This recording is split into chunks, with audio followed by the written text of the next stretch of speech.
This talk is concerned with security and networks. So, let's start. Electronic commerce involves the transmission of data and of transactions and of payments. It's a communication system.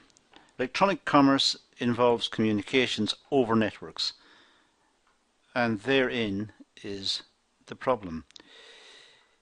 The fact that it's being communicated over networks means there may be security issues. For electronic commerce to flourish, there has to be confidence that this electronic traffic is free from interference, from theft, or from distortion. Distortion perhaps created by hackers. These are a subset of the population, unfortunately, who are dedicated to destroying the network and interfering with the processes in the network. Data traveling through networks needs to be protected, and it needs confidentiality. When data is sent from one company to another, that is the intention. The intention is it travels from one company to the other. It does not travel to someone else who has eavesdropped or listened in or corrupted the connection between the two companies, usually for malicious purposes. That's why people do it. It is malicious. So the data traveling through networks needs to be protected, and it needs to be confidential. Links to the internet may expose a business to tampering and to theft. Internet graffiti, as it's called, where data can be altered, is an increasing problem. People intervening in the transmission of data and distorting the data. As to why somebody would want to do this, it's difficult to explain, it's difficult to discuss or to imagine. But people do want to do it. That's the point. There are hackers. There are virus writers. And their purpose is to destroy networks. And to find it funny, I suppose. Databases may be captured whole and transferred or copied for individual or industrial espionage purposes. Espionage is an increasing problem. People spying on networks, spying on companies, and companies spying on companies. If a company is coming up with innovative products, then its competitors may want to find out what's happening behind the scenes. It may want to get entry into its network, find out what designs it's working on and how much it's making per unit and what it's costing to make certain items and who are the suppliers. And this is all confidential information, commercial information. Unfortunately, a lot of this type of espionage is international. Companies in one part of the world who can't survive on their own seek to steal ideas and steal know-how from other companies who are more successful. The TCP/IP protocol was not designed with security in mind. It was designed in a different time period when people were perhaps not as bad as they are today. So it was designed to facilitate the transfer of data between machines and to develop networks. It wasn't designed to secure data. So the most basic internet protocol is vulnerable to interception, which makes the internet vulnerable. Any movement of data from browser to server or back is vulnerable to eavesdropping. Someone can listen in, someone can tap into the connection and see what's going on. And there are all sorts of spyware and malware that may be used to facilitate this. They may try to put cookies on the system which will report back or keyloggers to see what people are typing. The purpose is to steal and corrupt information. Steal the information for commercial purposes. Corrupt the information for fun. They see it as fun, perhaps. It's not fun. And any reasonable person must see it as simply criminal behavior. There's no purpose in it. It's argued by some people, sociologists and psychologists who study this phenomenon, that some of the hackers and some of the people who engage in this type of activity want to, what they call, plant a flag. They want to show that they can do it. They want to boast to their friends that they can do it. They can hack into a military system or hack into a major company or into a major research center. They can hack in and prove they've done it and gain kudos amongst their colleagues as a consequence. But it's a very strange view of the world. Web security revolves around controlled access to the network. That's what security is about. It's trying to control the access to the network, allowing authorized access and excluding strangers. And we have this because of malware and viruses and distortion of data and espionage, stealing ideas and stealing commercial information. So we need to protect it. And we have a security industry that's grown up around this. The electronic problem is similar to paper-based systems, except that the speed of theft and damage is much greater in an electronic environment. But it's the same as breaking into an office and stealing papers, stealing drawings and stealing technical know-how, breaking into a laboratory and stealing research notes. It's stealing. It's malicious. And the damage that can be done online is much greater than that it can be done in a physical sense. In a physical sense, people would have to break into the office. In an electronic sense, they hack into computers. There's also an issue of relative security.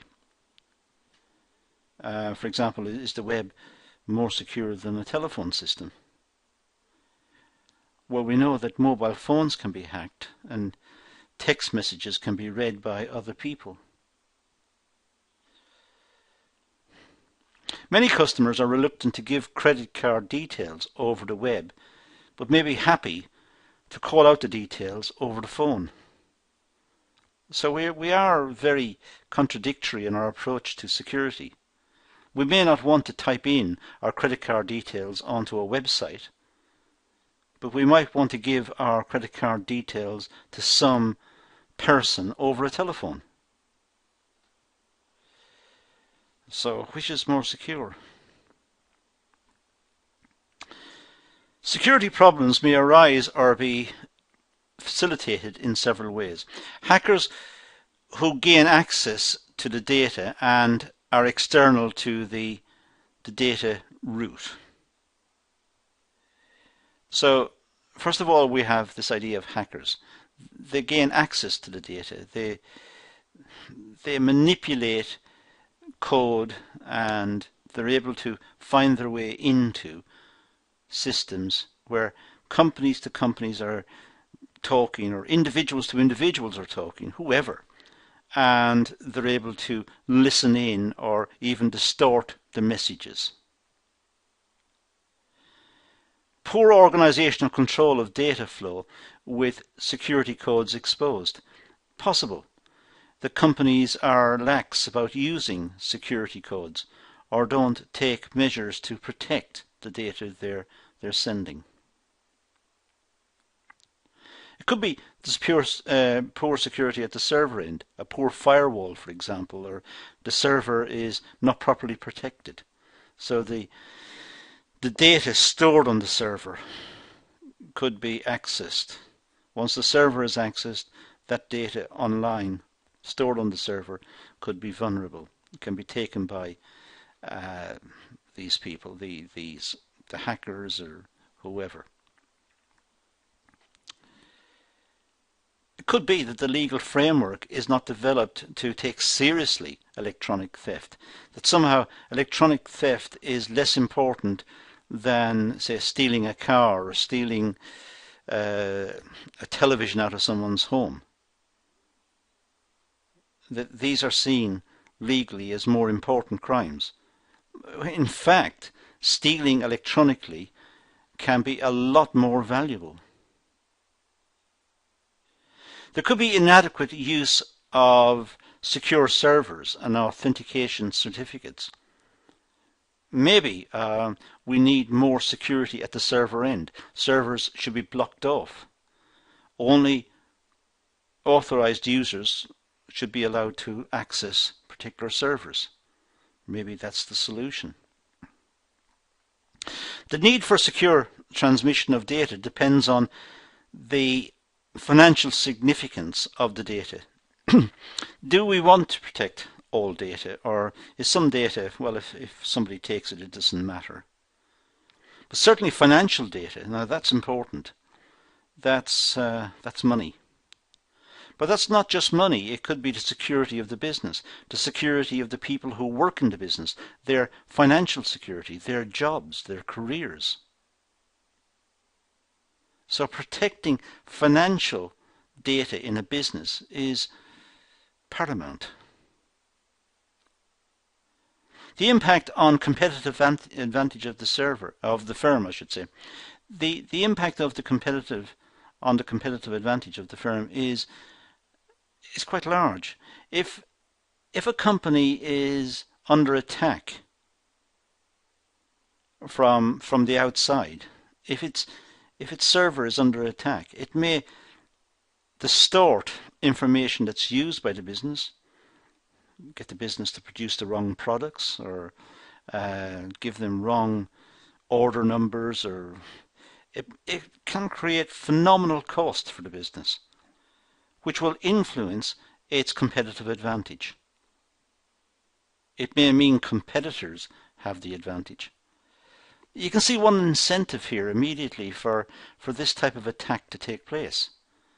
If a company is not doing well compared to other companies and employs people to attack the other companies electronically, the other companies must spend more resources on protecting their data and protecting the financial integrity of the business and the intellectual property of the business.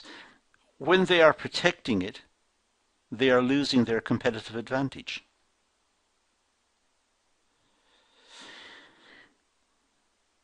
There is the exposure to fraud.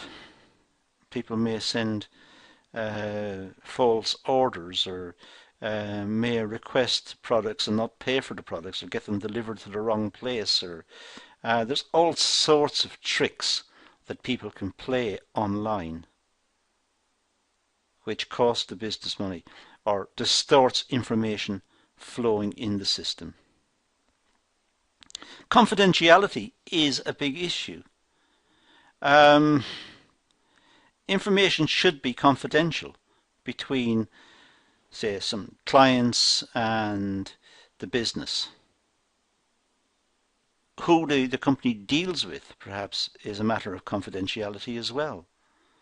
And someone breaking into the system will find out that information, and if they make it public, they are destroying a business protocol, a business way of doing things. There should be privacy. The company should be able to deal with its financial matters and its orders and its stock and its logistics and so on, and should be able to do it privately. Or if it's an EDI, electronic data interchange system, or some derivative of that, they should be able to deal with other companies and designated companies they approve of, and link their systems, and all for efficiency purposes. And it should be private. And they should be able to keep it private, not have it exposed to the world. But I suppose that's not the world we live in. The world we live in is one in which people want to do this. Security issues in networks running electronic commerce applications. Well, the World Wide Web Consortium, W3C, suggests that there are three overlapping types of risks. Bugs or misconfiguration problems in web servers that allow unauthorized users to. So let's just take that sentence.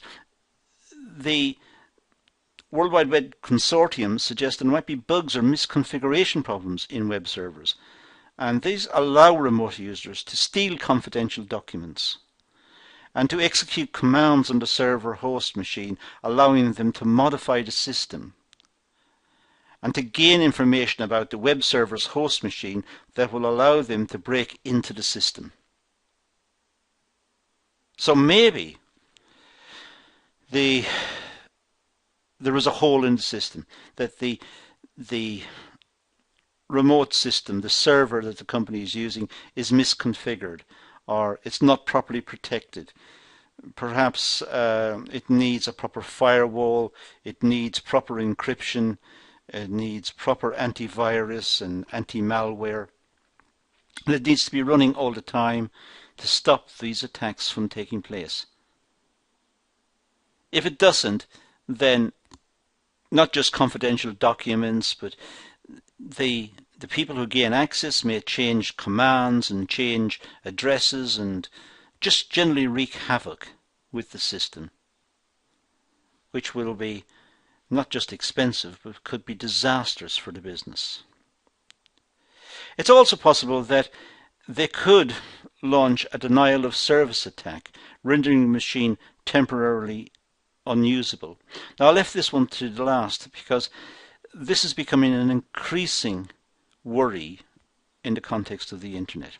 A denial of service attack is when hackers take over individuals' machines. They plant software on individuals' machines, and the software then is programmed to send emails. It's as simple as that. To send emails or requests for a website. They could send emails to a particular address, or they could request a particular website. They could constantly request that website. So that the load on the server, the one that deals with the company, let's say, the load on that server becomes so much the server breaks down, in effect. The server is overloaded. There is a denial of service. It was swamped. It was swamped by the sheer demand that was placed on it. This demand is not real. This demand is there to destroy the machine. But what the hackers have done is they've taken over perhaps many machines globally, individuals' machines, company machines, university machines and college machines and so on. They've taken over, they've planted their malware on those machines, they've got it through the firewalls of those machines, they've planted it on, and this malware, the purpose of it is to create a demand from one particular server and thereby bring down the server. The server can't cope. There is too much demand. It's a denial of service attack. Quite devious, quite malicious.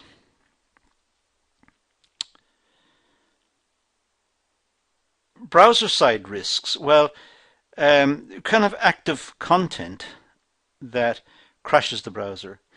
It could be that the link has been altered so that the server will now serve up some very heavy, resource-intensive application, and that would crash the browser.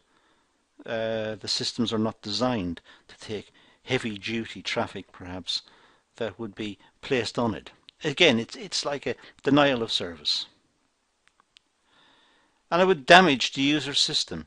Once the browser is out, it may also plant something on its hard drive, which makes it difficult to load up the browser or to get it started again. It could even indeed involve a complete reformat of the hard drive, or destroy the BIOS, the basic input-output system of the computer. There's certainly breaches of users' privacy. That's how the hackers got in. They got in and they know who they're hacking. They know what they're doing. So the user's privacy is at stake. It could be they just simply want to annoy people. Hard to believe, but some people just want to be annoying. They want to get into a system and send silly messages. They want to distort the system. So if someone enters a legitimate web address, they find themselves going someplace else. In the past, it was sometimes used that somebody would type in an orthodox web address for news or weather or information about cars and be redirected to a pornography site. Now, why someone would want to do that, it's difficult to explain, but that's the sort of malicious nonsense that these people may engage in. The personal information that they may get access to could be misused. There could be identity theft.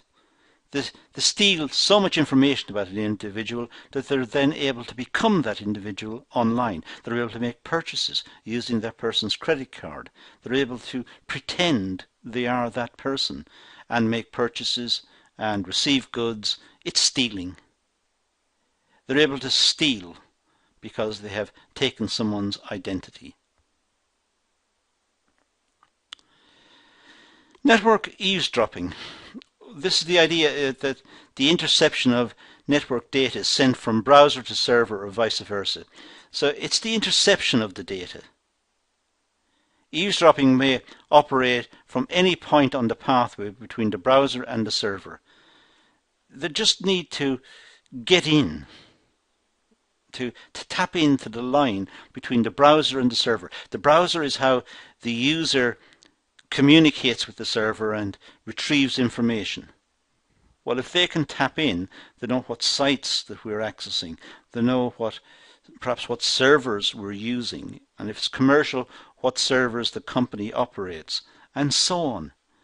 So they are eavesdropping, and they're eavesdropping for a purpose, generally speaking, to get in, to create havoc, to steal identity, to corrupt the data flows, to be malicious.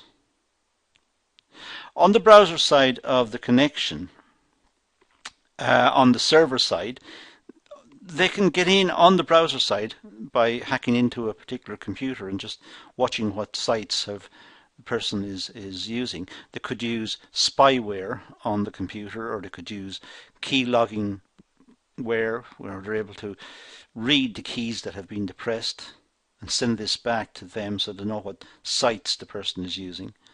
They could be on the server side to gain access to the server and see what files exist on the server, what information exists on the server, and then try to steal it. But they could also look at the end user's ISP, the Internet Service Provider, to see what the Internet Service Provider is used and see if they can gain entry further along the system. They can look at the server's ISP. What server? What is the Internet Service Provider for the server, to see if they can gain entry there. And it could be looking at Internet Service Providers' regional access provider. There might be one higher up. There may be Internet Service Providers within a particular city, but then there may be one within the general area in which the city is located, even further higher up the league. They're constantly trying to figure out ways of getting into the system. Now, data confidentiality relates to the idea of protection from intrusion. The information is confidential. It's, if you like, it's secret between the people participating, perhaps between one company and the next, or between one individual who's dealing with his or her bank. That's confidential information. No unauthorized person should be able to access data or identify the sender and the receiver. So, intervening between a person dealing with his or her bank online, intervening there, the purpose of that must surely be malicious. It's particularly important when confidential corporate documents are being transmitted, or when electronic payment systems are involved. Confidentiality is linked to issues surrounding privacy for individuals and businesses. When electronic payment systems are used, then it's quite dangerous, but it's also dangerous for the existence of the business. The business itself is vulnerable, which means people's jobs are vulnerable, their livelihoods are vulnerable.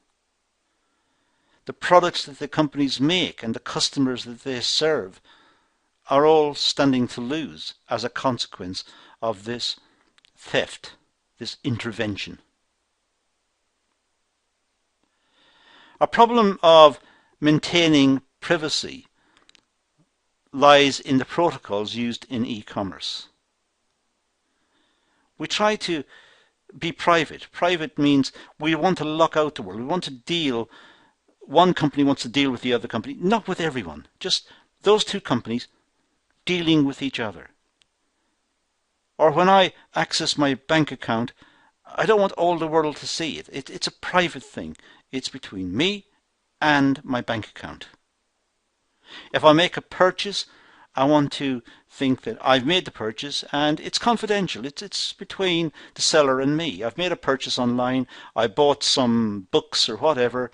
That's confidential. It's private. But if hackers are involved, of course it's not. There is a danger. Most servers log every access and records. So servers tend to have a memory. They know what we're doing and where we've been. It notes, for example, the IP address or the host name. The IP address is the most fundamental piece of code on the internet. It's how we find our way around. It's our universal resource locator, our URL. And we use a domain name server to transfer code, numbers, into a name that we recognize. But fundamentally, we're dealing with a code, a string of numbers, which is our IP address. But they also note the time of download and the name of the user, who was on the system and what were they doing. Also the URL requested. So when I go online and I request a particular URL, the server notes that I've been looking for that particular URL. And the status of the request. Did I manage to open that site, the one I was looking for?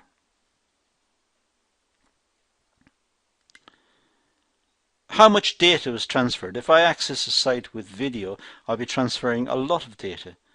If I access a site just with words, then I'll be transferring less data. But how much data was transferred?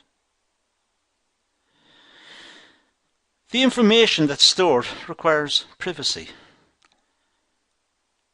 I should be able to use the internet without you knowing or finding out what I'm doing. It's my life. Companies should be able to deal with each other without us all knowing. It's their commercial practices. They have a right to that privacy. They have established those things. They're not doing anything illegal. providing we're not doing anything illegal, we have some sort of right to privacy. Browsers can also provide the URLs of the user's email address, which means that our emails may be suspect as well. Finally, within organizations, there may be surveillance of sites visited and general use of internet and telephones. There is a fight back within companies. Companies try to monitor what their people are doing. People working within companies should not really access sites which leave them open to downloading malware and spyware and viruses. So people using commercial systems should use only secure systems, should use recognizable sites that are free from this type of possibility. And companies try to monitor the sites that their employees visit for that reason, to try and keep their systems secure. So those are some of the issues that we need to be aware of when we deal with security. Now, this is one class amongst several on this topic, so please look at the other classes as well. But that's all I'm going to do in this session, so we're going to leave it at that and say thank you for watching.